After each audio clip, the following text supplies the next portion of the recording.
you, Patricia, and thank you everybody who's attending and also speaking. My name is Vanessa, and a lot of the work that I do now is focused in an organization that I founded and am the director of. It's called caterToronto, one word.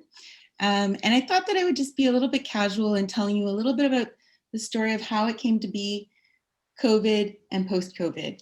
And I'm going to pick from a little of the speakers that have spoken before me. And I have a really weird habit of using something called alliteration. It trickles throughout a lot of the things that I do. And so I'm pulling culture, Canada, capital, and confidence from some of the previous speakers. And it speaks to my story and how caterToronto came to be. So I'm actually from rural Nova Scotia. My parents were immigrants.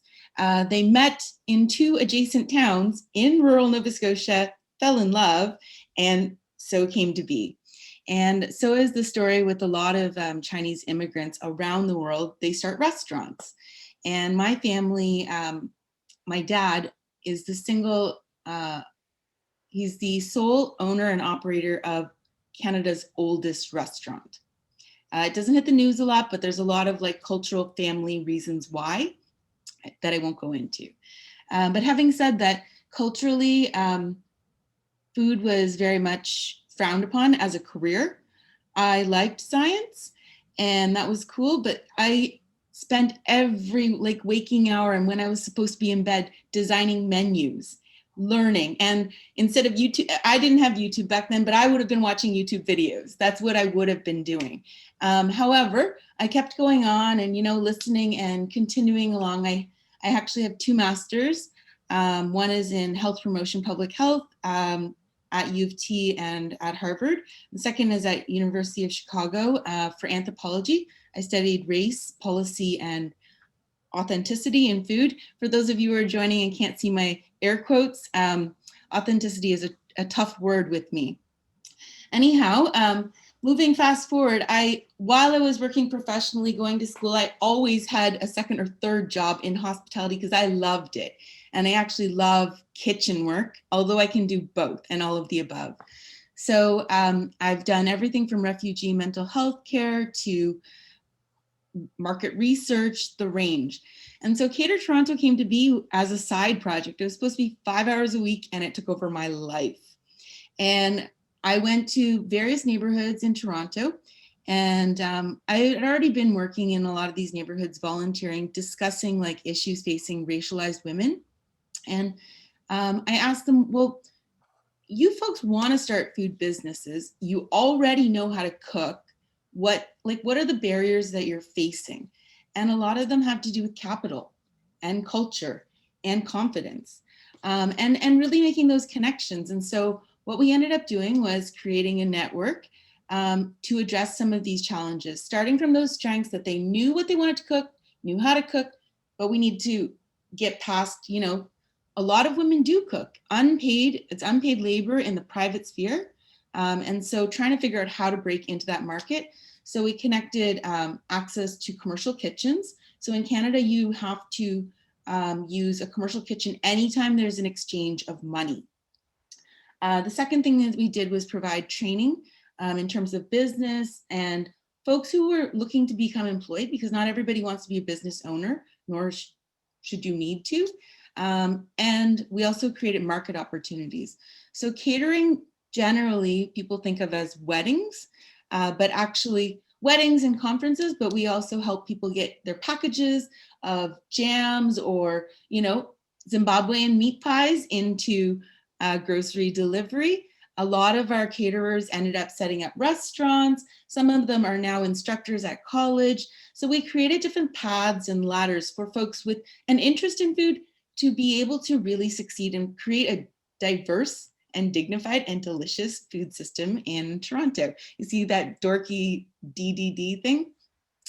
And so I think COVID really shocked us, and I think everybody had a tough year, but last year was especially tough because with all of the inroads that we had made, at one point we had access to 16 kitchens.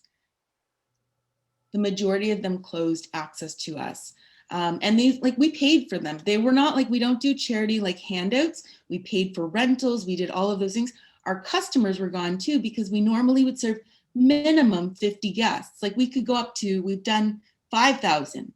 And so really kind of making sure that we were supporting our members, making sure that they could access the supports that they need. We very quickly got together, because we had, again, strengths-based approaches. We went ahead and started preparing meals that were accessible by folks in shelters, homeless people, grassroots, BIPOC groups, because we knew how to make culturally appropriate, delicious meals in safe and healthy ways.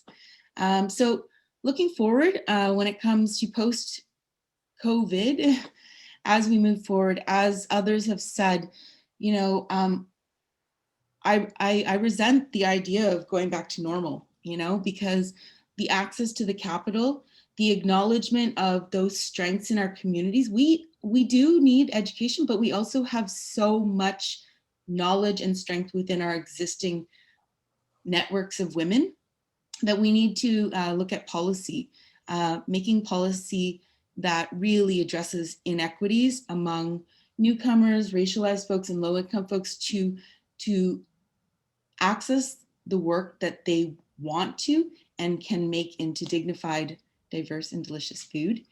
And that's, in a nutshell, what we're up to.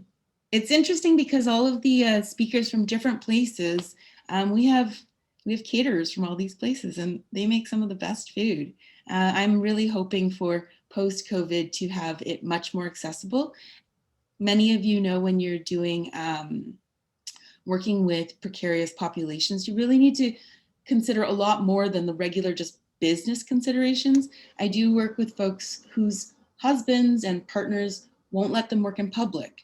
I think I wanted to point out, because I think it was Dr. Usra earlier on was speaking about refugees, and I do work with refugees. And one thing that really frustrates me in Canada is that there's this assumption that you're a newcomer, you arrive, and all of those, the traumas and the cultural like surroundings that you have as an individual or a member of a group, they disappear all of a sudden because you're here.